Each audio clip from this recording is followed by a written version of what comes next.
How you doing? My name is Anthony, and tonight I wanted to bring you a video on how to record in your studio. Okay, microphone techniques, and just a brief kind of tutorial about some things you can do as a voice actor with your microphone to give you different types of reads. Okay, things like the client asks you to read more of an intimate style, okay? Maybe more of that kind of up close in your ear type of style. Or maybe you're doing a character slot where it's really super big. Or maybe you are doing maybe a commercial or e-learning. Okay, so I'm going to just go over a couple things tonight with the microphone, and I first want to go over a couple things with you, like what some of these things are. Okay, just if you're starting out. So basically, this is for like if you're brand new to voiceover. All right, this is a shock mount. All right, and your microphone. Here's a microphone that I have. This is the Rode NT1A. This is one of the actually like my second microphone I ever got.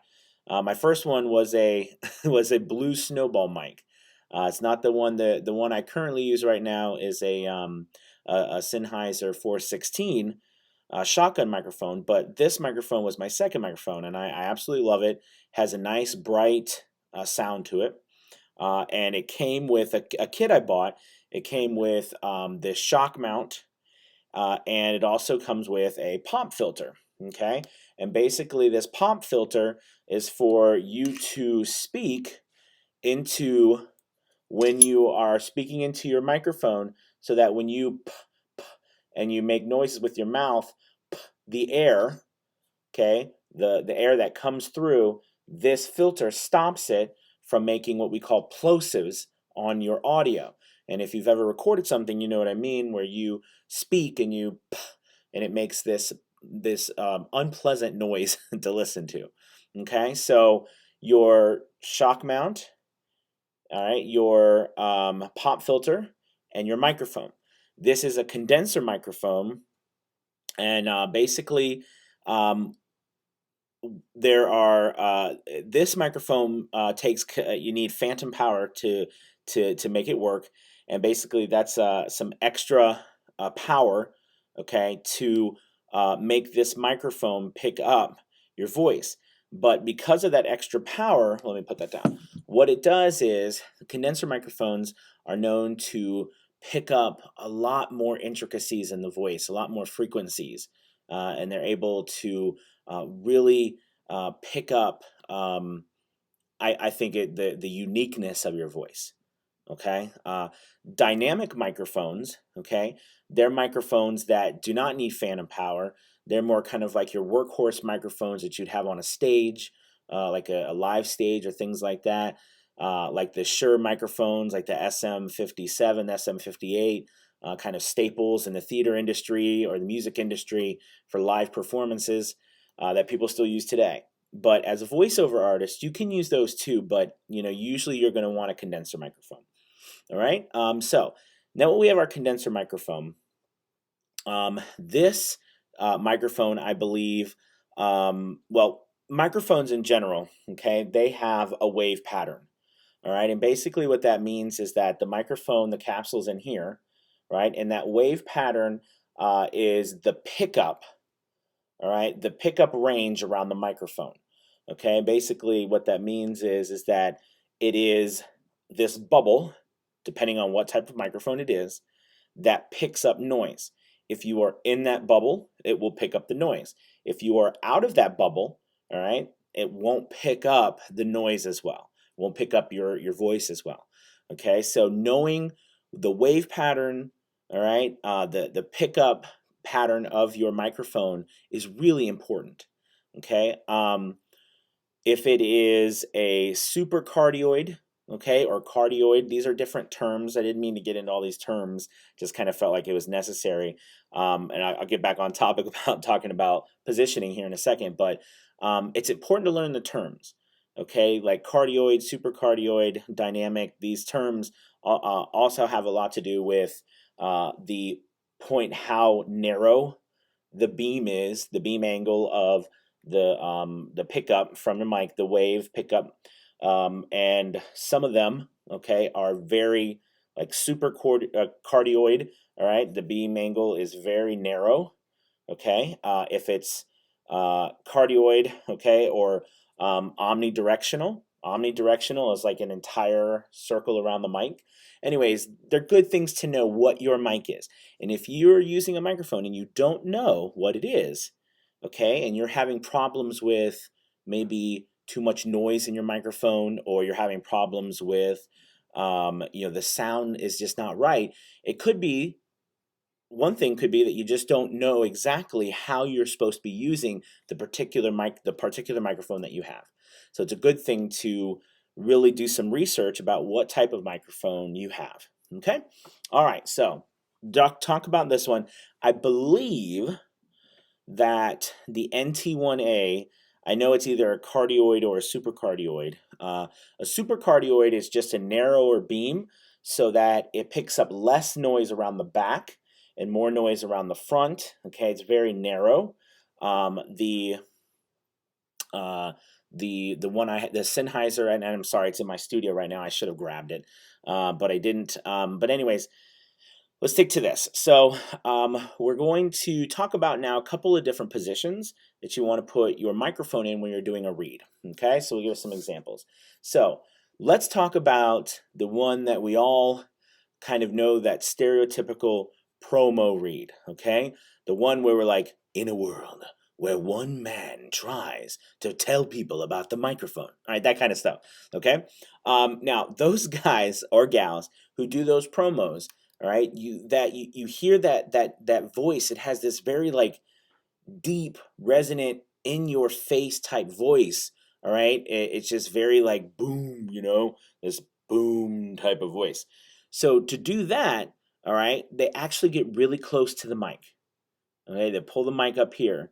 All right, and what that does is it just picks up so much, all right, of your voice. It gives this rich sound. And depending on the microphone that you use, all right, some sound really good when you get up close, some do not. All right, the Sennheiser 416 sounds really good when you get really up close to it. All right, it's that microphone is really kind of made for that.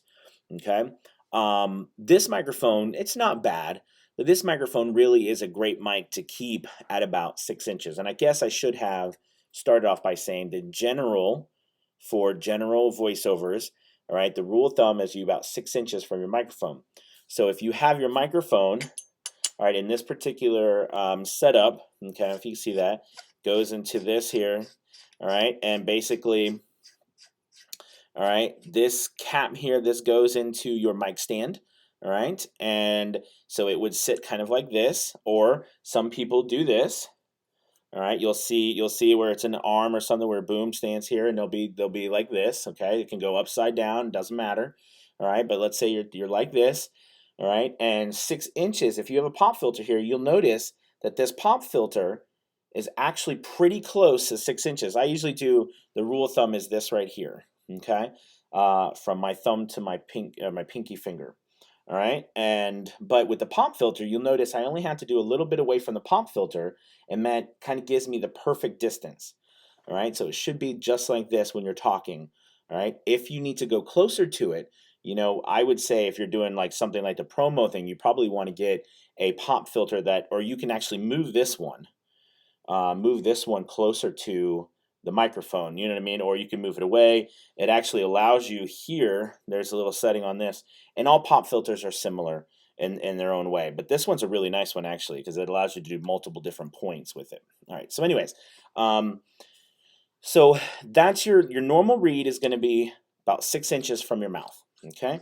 Your promo read or your intimate read, your up close read, not just promo, but let's say you're trying to do something personal. Here's a perfect example. I was narrating a book and I did it was a person's inner thoughts. They would be talking out loud and narrating what was going on, and then they would have inner thoughts, okay, that were not were not like spoken to the people, the other characters in the book, but you as an audience heard it. So every time I did that, I would speak my normal narration, and then I would get up close to the microphone, right, and do the inner thoughts so that the listener could tell that there was a difference. Okay, kind of like it was an inside type voice. Okay, it doesn't muffle your voice, but it definitely gives it a more warm, louder sound. So when you get up close to the mic, you don't have to be very loud. You want to be soft tones because it's really going to pick up everything you do, which is really cool. But if you shout, you'll just blow out the input that's coming in from your mouth is just going to peak, and you're going to get clipping like crazy. Okay. So anyway, so that's the read here.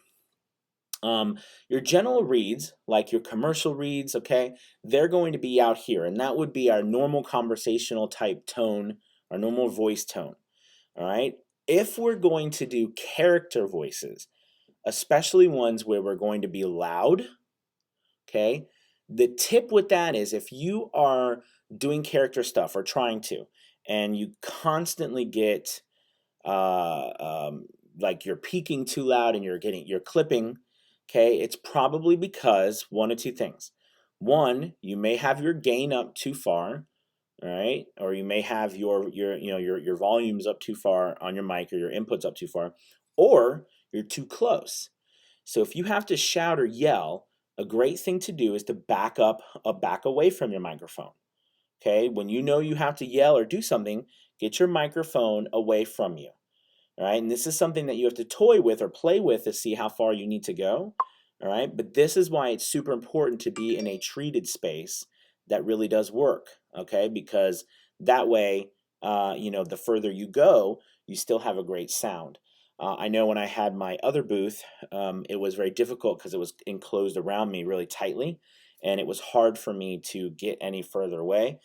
In my whisper room right now, I have a 4x6 long ways that just has my microphone and a monitor in it. So, and I have a wireless keyboard and mouse, so I can get pretty far away, but I still get a really good sound. So, you want when you're shouting or you're loud, you want to get far away. Okay, all right. Another thing that you can do is how you point this microphone. All right, how it's pointed, okay, what the direction is, how your voice is pointed, what you're doing here. All right, if you are pointing up, if you're pointing this down, if you're pointing it here. The thing is that, play with the sound, or how your voice interacts with your microphone. There's so many different microphones out there, and they all really, a lot of them sound different in their own ways, and there's so many created because all of us have a different voice, and some voices sound better with different microphones than others. Okay, and then your EQing, all right, that's where that really does matter too, about how your EQ, and every voice is different. All right, the frequencies in your voice and how we EQ that really does matter with the type of microphone you have.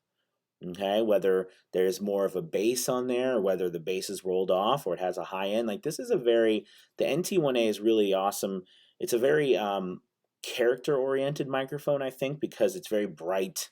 Very it picks up a lot of the higher frequencies, whereas my my Sennheiser really does a good job of picking up the bassier tones in my voice, without overpowering the high parts. It's probably why the mic is very expensive. This mic is about a couple $100, I think, right now on Amazon. And then the kit I got was like $249. I think it was on sale, $249 at the time. I don't even have a link. It's just crazy because I'm not selling it. Maybe I'll put a link in later on. Maybe even set up something, but just so you know where to go on Amazon. But it's a great deal, because you get all of these things with it. You'll need an XLR cord, okay, and you will need an audio interface. So when you're using a condenser microphone and an XLR cord, you need you need a audio interface, and that is changing the analog signal into a digital signal that goes into your computer, into your DAW. All right, which is your digital audio workstation, like Audacity, Adobe Audition, Reaper, Pro Tools, that kind of stuff. Okay. All right. So hopefully you've got some good information tonight about the pieces of a microphone where we have the shock mount. Now, what is a shock mount? Just briefly, okay. The reason why these are rubber bands, okay, and these rubber bands act as a way to absorb the shock of you knocking into it, of it moving, the stand moving, so that the microphone you don't hear that noise while you're recording. Perfect case in point is if you have a stand that fits like on your desk and there's no shock mount, it's just a stand, and you ever hit your desk or anything like that happens and you're recording, if you've done this, you know what I'm talking about. Okay, because you hear the boom, bang, bang, you hear all these noises. But with a shock mount, it really limits it, all right, because this can, I don't know if you can see, but this moves, all right, and it absorbs the shock because these are rubber bands down here and these are rubber bands up here, okay? So anyways, and then this here is the pop filter, all right? This is a necessity. As a voice actor, you really need a pop filter, all right? Especially the further along you go, because you have to be articulate, all right? With your voiceovers, you have to be able to pronounce words very well, but at the same time, you've got to be able to not blow out the microphone. I've been a stage actor for most of my life. Now I do voiceover clearly, but as a stage actor, these things are things that you practice overdoing your P's and your T's, and things like that, S's, because you are being very loud, all right? And, you're usually trying to make your voice go very far. So you have to be very articulate. When you're in a microphone and it's right here, you don't have to go very far. So, so if you have a trouble with that, don't fret. The more you do this, you'll get used to it. But these proper mic techniques will help you. Okay, remember, standard rule of thumb, 6 inches from your mouth, like this, okay? All right, make sure you are pointing at your microphone. It's really important. Sometimes if we have a microphone over here like this, and we point it over here, all right, the reality is, okay, what I've done is this little notch right here, I've pointed it at my face, and I'm looking at my screen, let's say that, all right? Let's say I'm reading the copy here, and my microphone's over here, all right? The problem with that is that it's picking up here, okay? But the majority of my sound is going here. Will it pick me up? Yes. But if I was to turn and face this thing and talk head on, I'm going to get a richer and a better sound. I see a lot of people doing things like this, or they have the microphone hanging right here and they're talking like this, okay? All right, you really want to find a way to get the microphone close to your mouth, right? And that's why your setup is really important, okay? That's why I do like a shotgun microphone, all right? When those are usually super cardioid and they have a very narrow beam that you can point the microphone. That's what they use in movies, all right? You see that like a boom. There's a boom stand, and it's just a pole that you can hold, a boom stand, and then a microphone sits on that, and it's like a beam, a wave beam that picks up a very narrow area, all right, so that you can point it somewhere and it will pick that up, and it's really awesome. I mean, like, it will really pick up. So that's something that's easy to set up. If you come over here like this and you point it right at your mouth, you're going to get a good sound. Whereas suppose if this is over here, all right, and it's a regular cardioid that's around, all right, it's not a narrow field that's coming straight at you, you're not going to get as good a sound. All right. If you're shouting, remember, get away from the microphone, back it up. All right. So I'm sorry to say, so it's in the screen. All right. Get away from it, back up, then come back to your normal position. If you want to be intimate, quiet, do that promo, that kind of in your ear type voice, that low voice. Remember, when you get up close, you don't have to be loud, because this will be very loud because the microphone is picking up everything really right here. Okay, so you want to talk quiet. Hopefully you can hear me because I was talking so quiet, right? But anyways, the point is that I hope that this has helped you, all right, with some of these things. These come in all shapes and sizes. Okay, they come in arms where there's like boom arms. I actually have a boom arm around here somewhere. This is a little tabletop stand. Okay, like I was talking about, and this actually fits on this stand like this that I can do on my tabletop. I usually take it down sometimes though because it takes up so much room on my tabletop.